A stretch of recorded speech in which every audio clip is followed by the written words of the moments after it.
Welcome back to All About Winning Daily Fantasy Sports. My name is Ty Patton.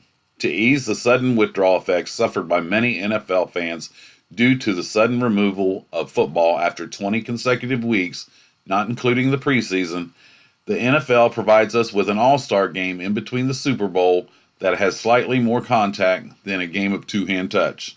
This game, which pits the NFC All-Stars versus the AFC All-Stars, is nearly impossible to predict whether it's the outcome of the game or the individual performance of the players. In this edition of the Pro Bowl, the AFC has been installed as a 1.5 point favorite with a game total of 51 points.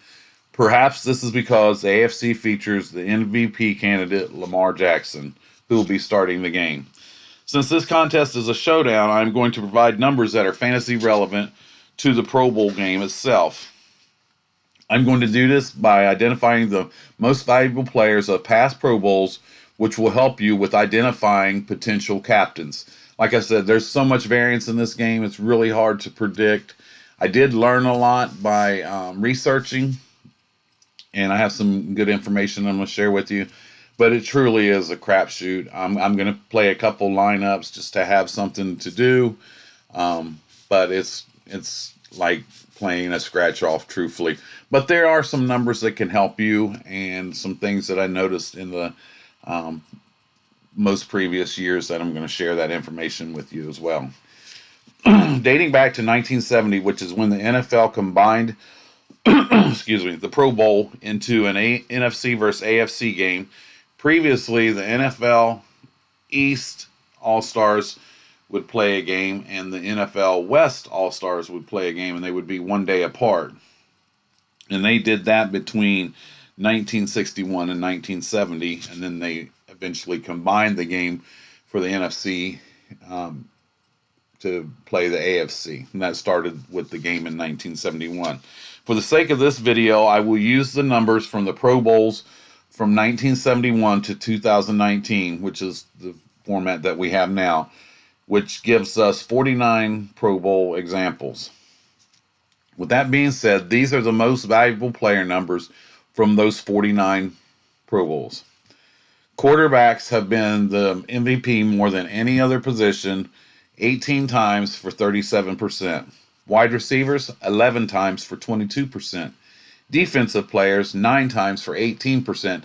Now, most recently, within the last 4 or 5 years, they started selecting an offensive MVP and a defensive MVP, but before that, it was just one player. Running backs, 5 times for 10%. Tight ends have been the MVP 4 times for 8%. And kickers 2 times for 4%. What I really found interesting is in out of the last 7 Pro Bowls, four of them MVPs were quarterbacks, 3 of the MVPs were tight ends. Now, what's interesting about that is there's only been 4 tight ends that were the most valuable players, and 3 of those 4 have come in the last 7 years. Which also includes 2 years in a row. 2018 was Delaney Walker, and then 2017 was Travis Kelce. Since there is no rhyme or reason in the Pro Bowl, I'm going to focus my showdown captains around quarterbacks and tight ends and build my lineups around them as well. Like I said, there's no really right or wrong lineup that you can come up with. Probably the craziest lineup would be the one that wins, whether you're playing head-to-head, 50-50, large GPPs. I'm going to throw a couple large GPPs and just take a chance, because that's truly what it is a chance. I don't know that there's very much skill in this. I do think that knowing the numbers behind the most valuable players, like last year I played a couple Pro Bowl entries and I had certain running backs. Well, running backs don't get much volume in this game. So, and another thing that happened last year where there were some defensive players playing offense and offensive players playing defense, especially towards the end of the game. They're just goofing off. You're probably not going to see many hard hits. Now, this year does feature 30 new players to the Pro Bowl, so they might come out and give a little bit of up tempo, a little bit more hard hitting. But truthfully, this game has been not too competitive as far as when you watch the entire NFL season and it's that type of competition, and then you go down to this game where it's usually once they grab a player, they're down. It's not too much hard hitting, and there's a lot of goofing off and things like that. So I'm going. This is Lamar Jackson starting for the AFC tomorrow.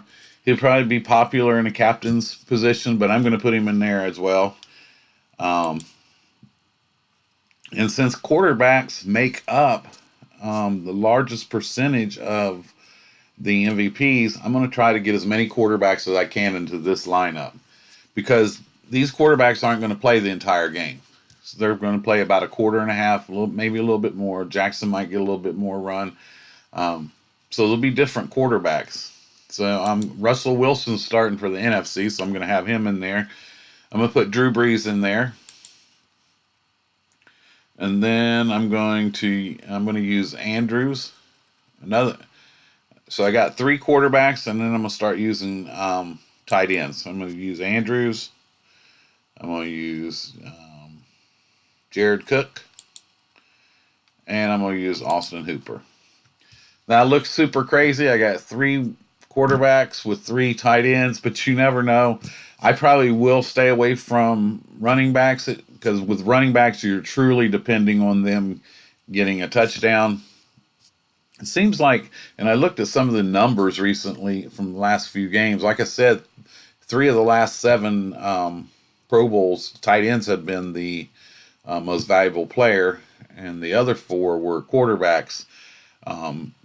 Because they only have a week to practice with players that they don't play with, and it's a pretty vanilla playbook. A lot of the tight ends get a lot of targets, and with the AFC, you do have some pretty good cornerbacks in Gilmore and White that could probably shut down the NFC receivers. The NFC does have some really good receivers: Devontae Adams, Amari Cooper.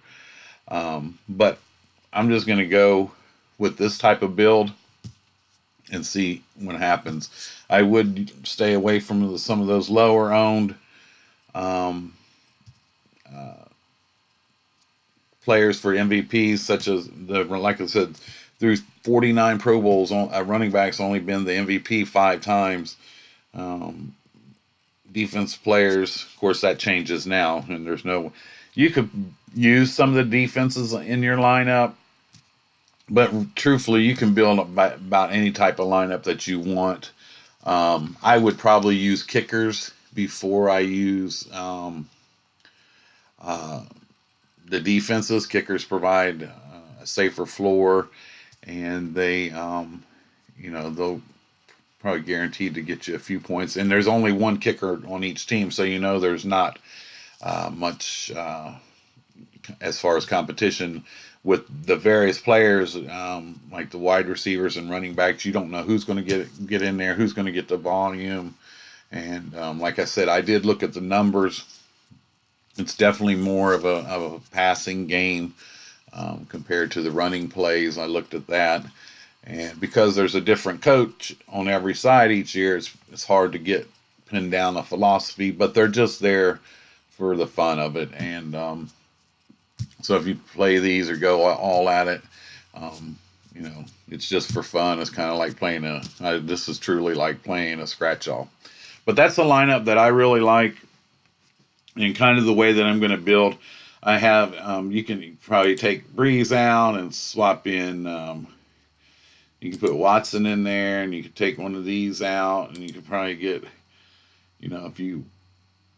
there's another tight end, Doyle, and that's just how I'm going to build mine. I'm going to switch tight ends in and out. I like Zach Ertz, but he's got the questionable tag, and with him being injury, with his most recent injury, I can't really see them running him out there and taking a chance. So I'm just going to focus my lineups around quarterbacks and tight ends and see what happens. It did, with the lineup that I showed you, it did leave 2,200 on the table. And if we remember from the regular season and the playoffs, leaving money on the table was the way to, the way to go when you're building showdown lineups. Like I said, it looks crazy, but it will probably take a crazy lineup to win a Pro Bowl showdown contest. Some other takeaways that I already mentioned were that running backs don't get much volume in Pro Bowls, so you're trying to predict touchdowns for them. Listen to the news. That will give you some indication concerning how long players may play. Watch right before the Pro Bowls if some players aren't going to play. Some of them just go down there for the festivities. And they got nagging injuries, so they're not going to chance being hurt even further. And there's a few players that are a little banged up. I'm not even sure Mark Ingram's going to play, even though he says he's healthy for the AFC. Like I said, with three quarterbacks on each team, you could expect them to each play about a quarter and a half, maybe a little bit more for the starters. Lamar Jackson will start for the AFC, and Russell Wilson is starting for the NFC. And there's only one kicker for each team, so they provide a safer floor compared to defensive special teams. In last year's Pro Bowl, there were, as I mentioned, also there were defensive players playing offense and vice versa towards the end of the game. Like I said, this game is truly a crapshoot. I want to thank you guys for joining me. I wasn't really sure if I was going to put out a video for that. I didn't see many, like I said, I didn't see many other people doing it. So I thought, why not? We all know what type of game it is. I encourage you to please drop any comments or opinions you may have below. This is definitely an opinionated game here. There's truly no right or wrong answers when putting a lineup together for this. Please share this video, like it, subscribe if you're not already a subscriber, and hit that notification bell. This channel has definitely exceeded all my expectations this year, and it's all because of you guys, and I really appreciate it. If you're not a subscriber, please subscribe. You don't have anything to lose. I got some really good information. I'm going to keep this channel going, probably through the NBA, MLB, do some work with maybe a weekly NFL video, and I want this channel to really grow. And as I said, it's really exceeded my expectations with the numbers that I've gotten and the views this year. So thanks again to all of you. I will be posting a breakdown of the Super Bowl video because they do have several showdown contests for the Super Bowl. That'll be, to me, a little bit easier than this because this is just a wild guess. So I will be doing that, and look for that video around Wednesday or Thursday. You can also follow me on Twitter at winningabout. My name is Ty Patton. This is all about winning daily fantasy sports. Good luck tomorrow if you play, and I'll see you in a few days with the Super Bowl breakdown. Thanks again.